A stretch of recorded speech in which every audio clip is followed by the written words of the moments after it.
আজি ইংৰাজী 31/10/2023 তাৰিখ। কৰয়নী ৰহমনীয়া প্ৰাথমিক বিদ্যালয় ৰাষ্ট্ৰীয় একতা দিৱস উপলক্ষে আমাৰ বিদ্যালয়ৰ শিক্ষাগুৰু আৰু ছাত্ৰ ছাত্ৰীসকলে মিলি ৰাষ্ট্ৰীয় একতা দিৱস পালন কৰিলোঁ।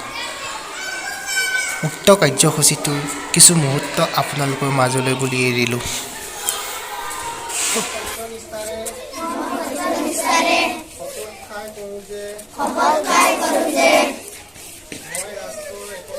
মই ৰাষ্ট্ৰৰ একতা, অখণ্ডতা আৰু সুৰক্ষাৰ কাৰণে নিজকে সমৰ্পণ কৰিম আৰু দেশবাসীৰ মাজত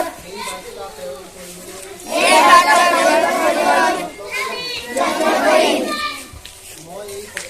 মই এই শপত মোৰ নিজৰ দেশত প্ৰতি থকা আত্মীয়তা অনুভৱেৰে লৈছোঁ।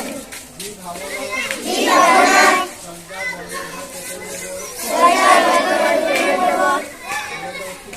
নিৰন্তৰতা আৰু কাৰ্যৰ মাজত